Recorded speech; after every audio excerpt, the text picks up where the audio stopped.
Vamos lá, pessoal. Aula 3 do capítulo 4. Lembrando que já vimos aí reações químicas, vimos relações numéricas, que eu falei para vocês que seria uma prévia aí da estequiometria, e de fato ela foi. Então hoje a gente entra na parte que talvez seja uma das mais importantes da química, que é a estequiometria, que é basicamente a junção das duas partes que a gente viu até aqui. Se a gente observou equação química na primeira aula e relações numéricas na segunda, a união dos dois vai dar para a gente o módulo de estequiometria, tá? Então, para a gente falar de estequiometria, a gente precisa falar da presença de uma reação química. Então, diferente das relações numéricas, onde você trabalhava as relações para apenas um composto químico ou para um elemento químico, aqui na estequiometria a gente vai trabalhar as relações numéricas dentro de uma reação química, tá? Então a gente utiliza as relações que a gente já observou, que são mol, massa, moléculas, átomos e volume na CNTP. Isso daí com os valores que a gente já aprendeu, o mol valendo 1, a massa sendo retirada da tabela periódica em gramas por mol, a molécula sendo 6 vezes 10 a 23, os átomos sendo X, e a gente já viu o que é esse X, né? É a atomicidade do composto, vezes 6 vezes 10 a 23, e o volume, que a gente já viu também porque ele vale 22,4 litros. Então, agora, unindo os dois mundos, a gente vai trabalhar a estequiometria. E a estequiometria, ela tem umas divisões interessantes, tá? A gente começa entendendo o conceito no que a gente vai chamar de caso simples. E aí, o fato do nome ser caso simples não significa que vai ser tão simples assim. Mas é o caso mais que tem menos recursos a serem utilizados dentro do universo da estequiometria. Por isso ele é chamado de simples, tá? Então, os passos, o passo a passo para a gente conseguir resolver qualquer questão de estequiometria que seja caso simples, são os seguintes. Primeiro, a gente precisa ter aí uma equação química ou reação química balanceada, tá? Depois, a gente identifica os envolvidos no problema, depois a gente identifica a relação numérica e depois faz a regra de 3, como fazíamos lá nas relações numéricas puras. Repara que o passo a passo para a gente resolver uma questão de estequiometria são basicamente os mesmos que a gente utilizou nas relações numéricas, com uma diferençazinha básica. Aqui a gente tem um passo a mais, que é a presença da reação química balanceada. Vamos já meter um exemplo, porque aqui o conteúdo de estequiometria ele é pequeno e a gente tem que fazer bastante exercício. Então, olha só, vamos aplicar esses 4 passos aqui nesse exemplo de qual a massa de hidrogênio gasoso, né, quando 5 mols de amônia são formados de acordo com a equação abaixo. Então, primeira coisa, gente, você está vendo uma equação química aí na sua frente? Sim, né? E ela está balanceada? Também. Como é que eu sei que ela está balanceada? Lá na primeira aula do capítulo, a gente aprendeu o método de balanceamento, que era o método das tentativas, que trabalha o seguinte, a ideia de você balancear os metais, os ametais, a regra do macho, né? Então, basicamente, quando eu tenho esses numerozinhos aqui na frente, a minha equação está balanceada. E o balanceamento significa, majoritariamente, você ter as mesmas quantidades de elementos, tanto de um lado quanto do outro.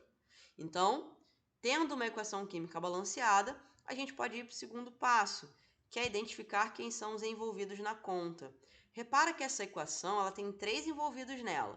Eu tenho nitrogênio, eu tenho hidrogênio e eu tenho amônia, tá? Só que a pergunta da questão e o dado da questão não necessariamente trabalharão com os 3. Nesse caso, a gente precisa entender quem são os envolvidos, quem eu estou fornecendo um dado e quem eu estou pedindo. Nesse caso, os envolvidos são hidrogênio e amônia. Por quê? Porque está escrito no texto. Terceiro passo, quais são as relações numéricas? Bom, ele pergunta qual é a massa de hidrogênio. Então, a relação numérica para o hidrogênio é a massa. E a relação numérica para a amônia, que é o dado do problema, é o mol. Então, repara que lá em relações numéricas, a gente só precisava entender quais eram as relações. Por quê? Elas estavam conectadas ao mesmo composto. Nesse caso, além da gente entender quais são as relações numéricas, a gente tem que observar de quem ela fala. Então, a massa se relaciona com o hidrogênio e o mol se relaciona com a amônia. Tudo bem? Sigamos. Terceiro ponto, regra de 3. Para a gente não se perder, é muito interessante você colocar a relação numérica, de quem ela está falando e detalhe master. O balanceamento, esse númerozinho aqui, ele vem para conta, tá bom? Então, não é a massa de hidrogênio sozinho, é massa de 3H2, é massa de 3 hidrogênios. Não é o mol de amônia sozinho, é o mol de 2 amônias. Por quê? A amônia e hidrogênio estão balanceados desta forma. Então, o 3 é do H2 e o 2 é da amônia, beleza? Então, vamos lá. Primeira linha, valores base. E não podemos esquecer que no caso da estequiometria, na primeira linha, tudo que é base vem lá da equação química. Então, os números, os balanceamentos descem para a conta na primeira linha. Valor base de massa. A gente pega na tabela periódica. A massa molar de um hidrogênio vale 1. Mas nesse caso, ele já forneceu para a gente a massa molar do H2 inteiro. Então, já jogo ali. 3 vezes 2, que é a massa dele. 2 vezes o valor base para mol, que vale sempre 1. Embaixo, o dado e o pedido. Qual foi o dado? 5 mols. Então, mol de amônia embaixo de mol de amônia. E a pergunta é o teu x. Multiplica em cruz, você vai observar que o valor é 15, tá? Então, isso é estequiometria. Bem parecido lá com relações numéricas, né?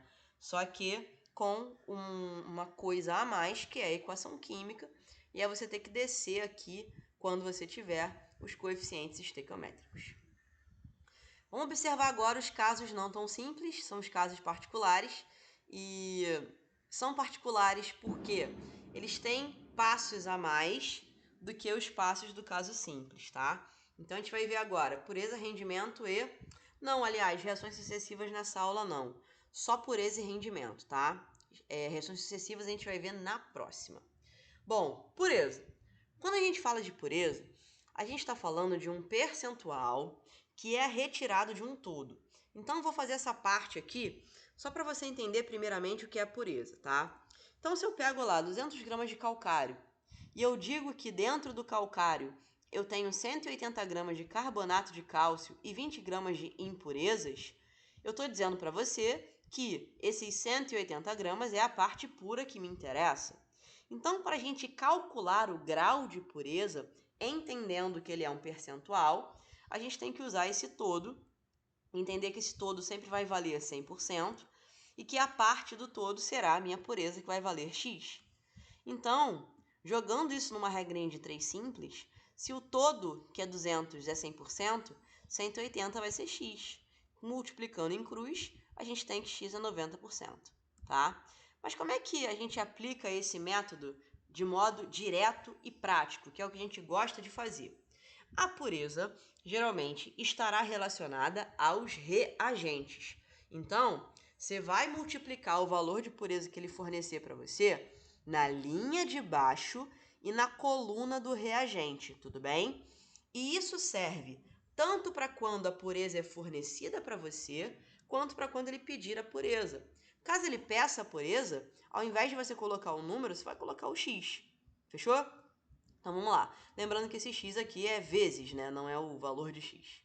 Vamos fazer um exemplo aí com uma amostra de calcita contendo 80% de carbonato de cálcio, sofre decomposição quando submetida a aquecimento. Lembrando que decomposição térmica a gente aprendeu lá em reações, né, que decomposição ela é quando você tem uma coisa se transformando em mais de uma. Então, se ele está dizendo que a calcita sofre decomposição, isso aqui representa a calcita, tá?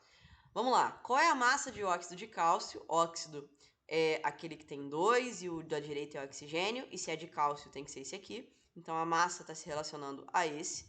A partir da queima de 800 gramas de calcita. Grama também é massa, então uma relação massa versus massa, né? Desse camarada aqui com esse. Só que a calcita, esse 800 gramas é para calcita, que é o todo. E aqui eu não tenho calcita, eu tenho carbonato de cálcio, que faz parte dela. E a pureza dele é 80%. Como é que a gente trabalha isso? Bom, se a pureza é 80%, e se eu já sei que a relação numérica é massa de óxido e massa de calcita, que é o CaCO3, eu vou fazer o método prático aplicando a pureza na linha de baixo e em relação ao reagente. Quem é o reagente? O reagente é esse aqui. Então a pureza tem que estar aqui. E se ela vale 80%, vou colocar ela em termos numéricos. 80 sobre 100, que é 0,8. Vou colocar os dados aí para a gente observar. Massa, valor base. Lembrando que essa aqui já está balanceada e os valores aqui é tudo 1 para 1, né? Então não preciso descer valor nenhum. Massa de CaCO3 é 100. Repara que ele deu a massa aí de geral, né? 40 mais 12 mais 16 vezes 3, que vai dar 100. E aqui 40 mais 16, que vai dar 56. Embaixo, a massa fornecida, que é 800 gramas, e o X, qual é a massa de óxido.